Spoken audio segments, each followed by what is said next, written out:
খাওয়া দাওয়া হয়েছে সব সকালে, রাত তো জাগতে হয়েছে খুব। কখনটা লাগলো মুর্শিদাবাদ এই রায়গঞ্জ এসছে দাদা ওনারা? আমাদের পুলিশ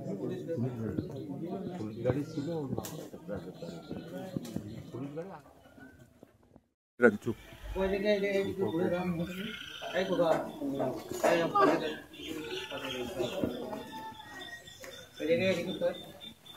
কি কাকা কাকিমা ছেলে তো ফিরে আসছে, কেমন লাগছে? আল্লাহ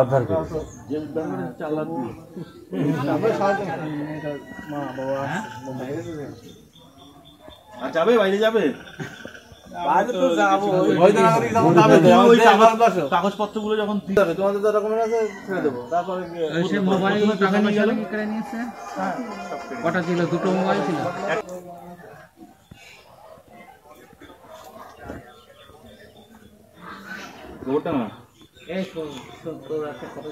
না বলো শিখবি, আমি একটা খবরে আছি।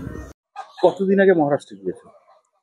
6 মাস আগে গেছি। তারপর গিয়ে ওখান থেকে বেড়া এরকম গেছে, ঘরে শুয়েছিলাম, রাত 2টোর সময় থানার পুলিশ ধরে নিয়ে যায়।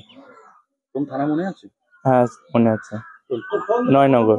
তারপর ওখান থেকে নিয়ে যেয়ে আমাদের মনে করো ওদের বিএমচি অফিসে রেখে দেয়, পুরো থানায় তোলে না, অফিসে রেখে দিয়ে 2-3-4 দিন এরকম কাগজ দেখেই যায়। তোমার সঙ্গে আরো অনেকে ছিল? আরো অনেকেই রয়েছে, বাংলাদেশেও আছে, ইন্ডিয়াও আছে।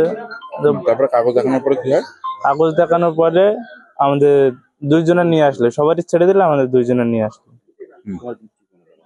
এবারে নিয়ে গিয়ে আমাদের মেডিকেল টেডিকেল করে ডাইরেক্ট এবারে বিএসএফ হাতে তুলে দিল।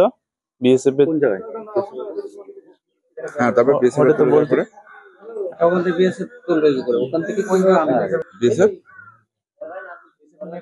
বিএসএফ এ নিয়ে এবারে ওদের পোস্টে নিয়ে গেল, নিয়ে গিয়ে ওখান থেকে বিমানবন্দন করে আমাদের এই পাশে আনা হলো। বললে কি দমদম এয়ারপোর্টে লাগবো, এমন তো এয়ারপোর্ট আর চিনি নেই। ওখান থেকে ওরা পুলিশ গাড়ি করে বাসে নিয়েছে, বাসে এনে ডাইরেক্ট এই দক্ষিণ দিনাজপুরে এনে রাত 1টার সময় আমাদের বলে গেট খুলে দেবো, আমাদের ওইভাবে চলে যাচ্ছি বাংলাদেশ বলে। গিয়ে ওটা আমরা মিডিল বরাবর গিয়েছি, গিয়ে আমাদের বিজেপি হাতে ধরা পড়ে গিয়েছে, ওখানে রেখে দিয়েছে। রেখে দিয়ে আমাদের ওখান থেকে খাওয়া দাওয়ার ব্যবস্থা সব করেছে, ওরাও প্রচুর চেষ্টা করেছে আসার, যে আমাদের দেশের নাগরিক আমরা নিচ্ছি, তোমাদের দেশের নাগরিক তোমরা ফেরত নাও, সব সমস্ত ডকুমেন্টস দিয়ে ওরাও চেষ্টা করেছে, নেয়নি। তারপরে লেগেছে আমাদের মিডিয়া, আমাদের বাপ মা সব দিলে কাগজপত্র এখান থেকে দিয়ে তাহলে গেছে হাইলাইট করে ছেড়ে দিল। তারপরে তাহলে গেছে। কবে ছাড়লো তোমাকে? 16 তারিখে। কি অভিজ্ঞতা হয়েছে আপনার?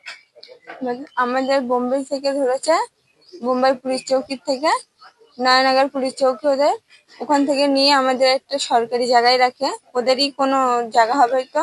ওখানে রাখার পরে আমাদেরকে 4 দিন ওভাবেই বসে রেখেছিল। দিয়ে আমার ফ্যামিলির থেকে, আমার স্বামী, আমার বাচ্চা, আমার মা বাবার থেকে আলাদা একটা জায়গায় আমাকে নিয়ে গেছিল। সেখানে না আমার খাওয়া দিয়েছে না কিছু, মানে শুধু 12 ঘন্টা। হ্যাঁ সব বলেছি, বলার পরে কিচ্ছু বলছে না, যে বেশি বলছে তার বকছে, নাই তো মারার ধমকি দিচ্ছে।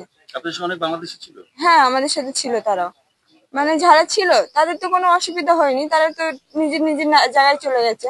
আমরা তো ওইদিকে কিছু চিনি না, আমরা যাবো কোথায়? আমরা বিডিআর এর সাথে যখন দেখা হয়েছে তখন ওরা বলছে তোমরা কোনটার গাড়ির বাসিন্দা, আমরা বলছি আমাদের ইন্ডিয়ার বাসিন্দা। আমরা তো বলছি এখানে কি করতে এসছো? আমরা বলছি যে এরকম আমাদের বর্ডার থেকে পুশব্যাক করে আমাদের পুশ করে দিয়েছে ওদিকে, তার জন্য আমরা এদিকে চলে এসেছি। তা বলছে কিসের জন্য এসছো? তা আমরা বললাম যে আমার স্বামীরকে মারার ভয় দেখাইছে, তার জন্য আমি চলে এসেছি। তারপরে বলছে তোমাদের তো ঠিক আছে, তোমরা এখানে দাঁড়াও, মানে ইন্ডিয়ার বাংলাদেশের মাঝখানে যে মাঠটা আছে ওখানে আমাদের রাখছিল, রেখে ওখানে আমাদের সবকিছু খাওয়া দাওয়ার ব্যবস্থা ওনারাই করেছিল।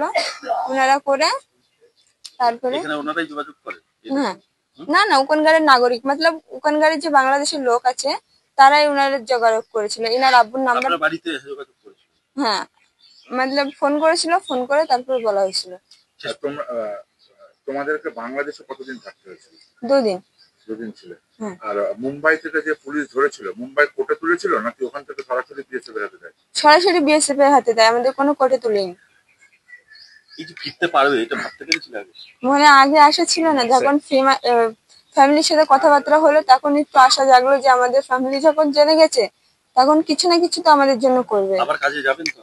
হ্যাঁ, আমরা যে গরিব মানুষ, আমরা না গেলে খাবো কি করে, আমাদের যে যেতে হবে তো না।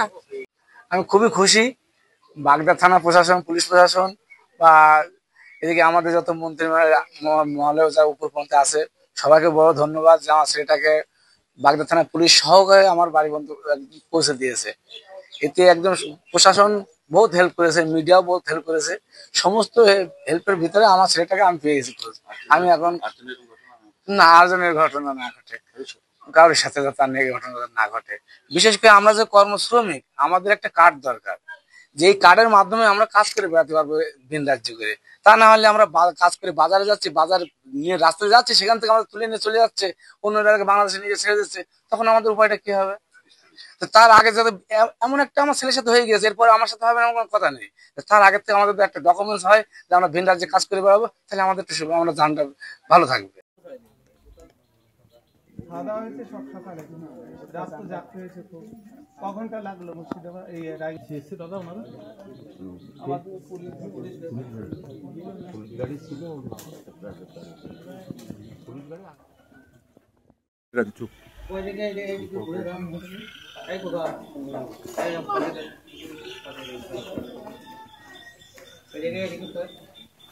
কি কাকা কাকিমা, ছেলে তো ফিরে এসছে, কেমন লাগছে? ভালো লাগছে। আল্লাহ উদ্ধার করে।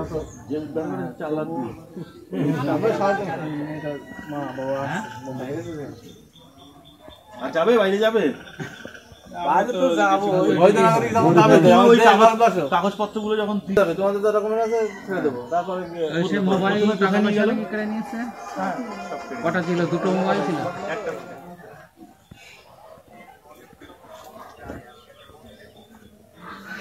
ওটা না না বলো, শিখবি আমার একটা খবরে আছে। খাওয়া দাওয়া হয়েছে সব সকালে, রাত তো জাগতে হয়েছে খুব। কখনটা লাগলো মুর্শিদাবাদ এই রায়গঞ্জ এসে দাদা ওনারা আমাদের পুলিশ গাড়ি ছিল, চুপ।